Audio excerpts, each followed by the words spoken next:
फैजल खान उर्फ खान सर की तबाही तय है। खान सर के खिलाफ कानून का शिकंजा इस तेजी और मुस्तैदी के साथ बंध गया है कि अब उनका बच पाना बड़ा मुश्किल है।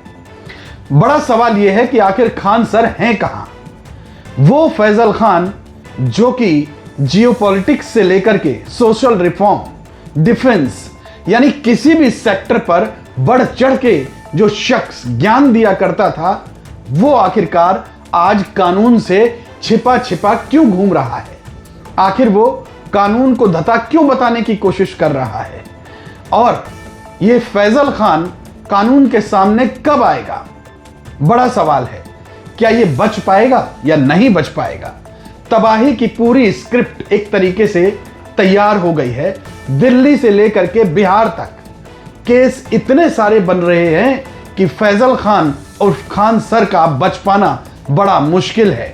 तो खान सर कहां लापता हैं, कहां अंडरग्राउंड हो रखे हैं और क्यों बाहर नहीं आ रहे हैं, ये सब कुछ आपको बताएंगे। आपको ये भी समझाएंगे कि खान सर उर्फ फैजल खान की तबाही किस बिना पर होने जा रही है, ये भी समझ लीजिए। आपको अंत तक ये पूरा वीडियो एक एक लाइन बड़े ध्यान से समझनी होगी। खान सर उर्फ फैजल खान ये लगातार गायब हैं और पिछले 2 दिनों से इनको बिहार की पुलिस तलाश रही है। लास्ट टाइम जब पुलिस के साथ ये दिखाई पड़े थे तो वीडियो वायरल हुआ था और उस पूछताछ के बाद से ही ये फैजल खान जो है वो लापता है। जरा सोचिए कि ये जो खान सर जो लगातार अपने वीडियो वायरल करते हैं, ये किसी भी मुद्दे पर इनको ज्ञान देते हुए आप सुन सकते हैं। यानी जियोपॉलिटिक्स हो, सोशल रिफॉर्म हो, डिफेंस का मसला हो, डेवलपमेंट की बात हो, एग्रीकल्चर का कोई मसला हो, या फिर आप दुश्मन देशों की बात कर लें, ये किसी भी मुद्दे पर भारत सरकार को ज्ञान देने से बाज नहीं आते। हर मुद्दे पे बोलते हैं और बड़े खुल के राय जाहिर करते हैं और खुद को बहुत बड़ा राष्ट्रवादी भी बताते आए हैं। लेकिन जरा देखिए कि जब कानून का डंडा चला, जब बात कानून और इंसाफ की आई, तो कैसे ये शख्स लापता हो गया, ये अंडरग्राउंड हो गया, ये पुलिस से छिपता हुआ घूम रहा है। आखिरकार ये एक टीचर है, अपने नाम के आगे सर लगाता है। तो जरा सोचिए कि जो शख्स इतने नोबल प्रोफेशन से जुड़ा हो, वो भला कानून से क्यों छिपता हुआ घूम रहा है? और उसकी बड़ी मुख्तलिफ वजह है, वो है गिरफ्तारी। चूंकि पुलिस की ओर से इनके खिलाफ नॉन बेलेबल वारंट जारी हो चुका है। बीएनएस की धारा 109 के तहत मुकदमा दर्ज हुआ है, आर्म्स एक्ट लगी है। ये बीएनएस की धारा 109 यानी हत्या का प्रयास। अब जरा ये पूरा मामला समझिए कि ये मामला था क्या और कैसे खान सर ने यानी फैजल खान ने इस पूरे मामले में रोशन जो ज्ञान बिंदु के कोचिंग सेंटर के टीचर हैं, उनको, रोशन आनंद को इस पूरे मसले में फंसाने की कोशिश की और अंत में वो खुद फंस गए। यानी जो सच्चाई है वो सामने आ ही गई। जरा याद कीजिए, ये 2 जून का वीडियो है। इस 2 जून के वीडियो में जो खान सर हैं, उन्होंने आरोप लगाया था कि ये जो रोशन आनंद हैं, इनके गुंडे उनके कोचिंग सेंटर में आए और तोड़फोड़ मचा दी। और उस रात वो उन नए चयनित हुए पुलिस में जो कैंडिडेट चयन हुआ है जिनका, उनका स्वागत समारोह कर रहे थे। बोल रहे हैं, अरे ये जो कोचिंग वाले हैं ये सभी फीस बढ़ाने के लिए आपको बोल रहे हैं। अभी इन लोग का बस यही है कि इतने कम फीस में नहीं पढ़ाया जाए और इतने हजारों संख्या में जो रिजल्ट आता है, पूरी तरह से इतनी गोली चलाने लगे। 10 मिनट में ऐसा लगा कि जैसे अफरा तफरी होके रख दिया। यहाँ पर 8-10 राउंड तो हम देखे हैं, यहाँ पे 8-10 राउंड हम देखे हैं। हमें क्या पता है, अभी पीएमसीएच में एडमिट है, उसका पूरा सर फाड़ दिया गया है। यहाँ पर सर क्या लगता है कौन क्या होगा? ये बगल की कोचिंग वाले। सर आप खुद मौजूद थे यहाँ जब फायरिंग हो रही थी? बिल्कुल, ये देखिए मेरा गार्ड है ये। अच्छा, इसका ये पूरी तरह से खून से इसको लहूलुहान कर दिया गया यहाँ पे। तो गार्ड से क्या दुश्मनी थी? बस कि तुम ही खान सर को सब गार्ड है हमारा मार के रखता है। तो जरा देखिए इस वीडियो को, जिसमें कि ये सारे बैनर पोस्टर फाड़ते हुए कुछ असामाजिक तत्व दिखाई दे रहे हैं और खान सर ने इन्हीं लोगों को लेकर के कहा था कि ये रोशन आनंद की ओर से भेजे गए गुंडे हैं और इन लोगों ने फायरिंग तक की है। और इस बात को खुद फैजल खान यानी खान सर ने इस बात को मीडिया के सामने कबूला था। लेकिन इस पूरे मामले में तब सबसे बड़ा यू टर्न आ गया जब फायरिंग करते हुए कोई और नहीं बल्कि खान सर के ही अपने 2 बॉडीगार्ड दिखाई पड़े और उन दोनों के साथ ही खान सर मौजूद हैं। इस वीडियो में देख लीजिए। और जब ये वीडियो सामने आया उसके बाद पुलिस ने इन दोनों गार्ड को उठा लिया और जब इन गार्ड से पूछताछ हुई तो इन्होंने कबूल किया कि इनको खान सर ने ही कहा था फायरिंग करने के लिए कि तुम लोग खड़े खड़े कर क्या रहे हो, फायरिंग करो, मैं सब कुछ देख लूंगा।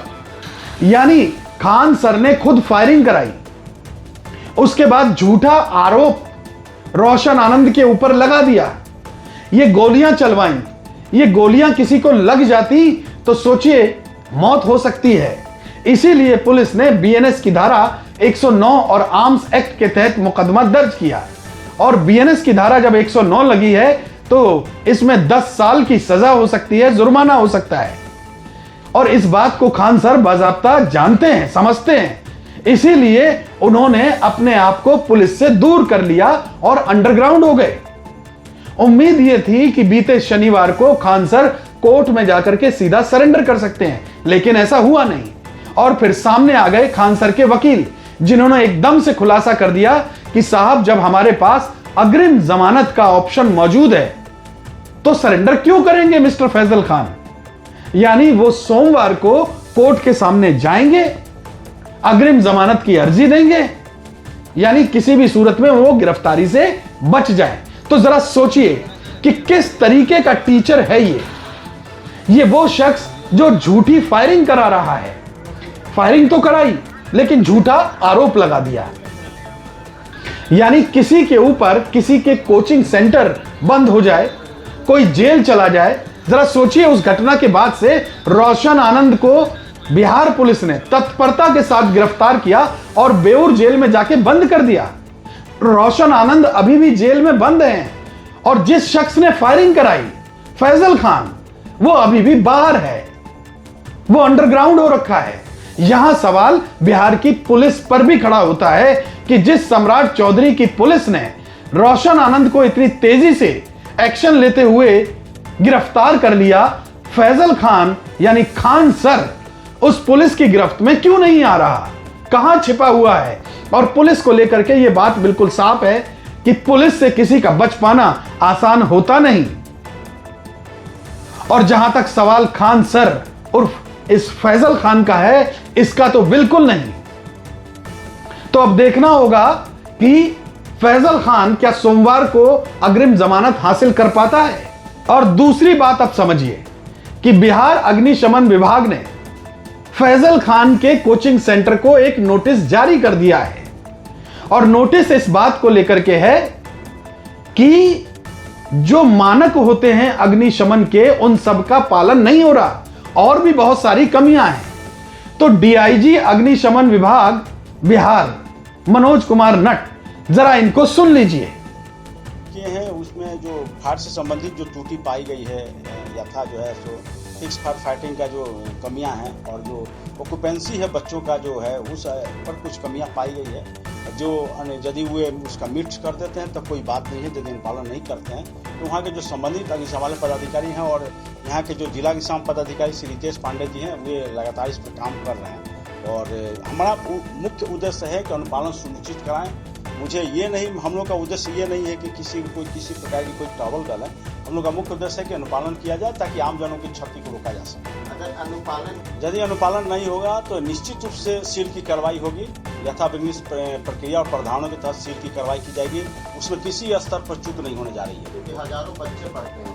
किसी भी स्तर पर चूक नहीं होने जा रही है, निश्चित रूप से कार्रवाई होगी। जो भी कानून का पालन नहीं करेंगे, नियमों का पालन नहीं करेंगे, उनके विरुद्ध सख्ती से कार्रवाई की जाएगी। जो ऑडिट किया गया था उसमें बहुत सारे डिफॉल्ट थे, काफ़ी करीब 50-60 डिफॉल्ट था। होटल में भी और हॉस्पिटल में डिफॉल्ट थे। उसमें से लगभग 90। आपने डीआईजी साहब को सुन लिया। साफ कहना है कि अगर ये कमियां पूरी ना हुई तो कोचिंग सेंटर सील हो सकता है। यानी ये दूसरी मार पड़ने जा रही है फैजल खान को। अगर ये इससे बचे तो ठीक, वरना ये भी नुकसान तय है।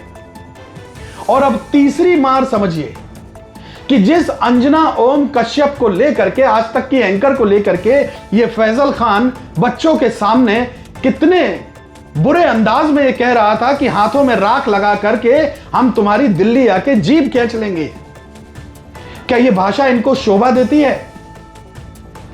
उसी अंजना ओम कश्यप और आज तक की तरफ से दिल्ली हाईकोर्ट का दरवाजा खटखटाया गया है और वहां पर इन सब के खिलाफ शिकायत हुई है। न केवल खान सर बल्कि 8 ऐसे यूट्यूबर हैं जिन्होंने अभद्र भाषा या अभद्र टिप्पणियां की थी अंजना ओम कश्यप को लेकर के। तो हाईकोर्ट का दरवाजा खटखटाया गया है और उन लोगों से कहा गया है कि जितना भी मटेरियल आपने अलग अलग सोशल मीडिया प्लेटफॉर्म पर पोस्ट किया है उसको हटाइए और 2 करोड़ रुपए का मानहानि का मुकदमा दायर किया है। तो कुल मिलाकर के इनके ऊपर तो आफत टूटेगी। और ये जो फैजल खान हैं ये बिहार से लेकर के दिल्ली तक कानून की लड़ाई लड़ेंगे अब। तो कुल मिलाकर जो ये बड़बोड़ा पल है, असल में फैजल खान जो है वो 6 जून को जो ये तिलचट्टों का आंदोलन हुआ जंतर मंतर पर, ये यहां आना चाह रहा था और अपनी पूरी फौज को, स्टूडेंट्स को बरगला करके वो यहां लाना चाह रहा था। लेकिन उससे पहले ही बिहार में ये गोली कांड हो गया, फायरिंग कांड हो गया, जिसमें फैजल खान की सच्चाई निकल के सामने आ गई। जरा सोचिए कि यह शख्स जिसका नाम ये कभी अपनी जबान से नहीं बोला, ये अमिताभ बच्चन के शो में गया वहां नहीं बोला, ये कपिल शर्मा के शो में गया वहां नहीं बोला, और इसका नाम असली क्या है? फैजल खान। ये उत्तर प्रदेश के देवरिया का रहने वाला है और देवरिया में इसके जो अपने रिश्तेदार हैं, जो इसके अपने चचा हैं, इनके घर के और जो सगे संबंधी हैं, वो इस शख्स से इतने परेशान हैं कि इसके खिलाफ बस मुकदमा ही नहीं हुआ है। तो अगर ये शख्स कहीं उत्तर प्रदेश में होता तो अब तक तो योगी आदित्यनाथ ने इसकी नाथ बांध दी होती। बहरहाल यहां बिहार का मसला है और पुलिस ने जितनी तत्परता से रोशन आनंद को गिरफ्तार किया, उतनी तत्परता अगर खान सर उर्फ फैजल खान के खिलाफ दिखाई होती तो यह शख्स सलाखों के पीछे होता। अब देखते हैं कि सोमवार को क्या होता है। आपकी राय क्या है? कमेंट बॉक्स में जाकर के दर्ज कीजिए, वीडियो को लाइक कीजिए, शेयर कीजिए, चैनल को सब्सक्राइब कीजिए। बहुत बहुत शुक्रिया। जय हिंद।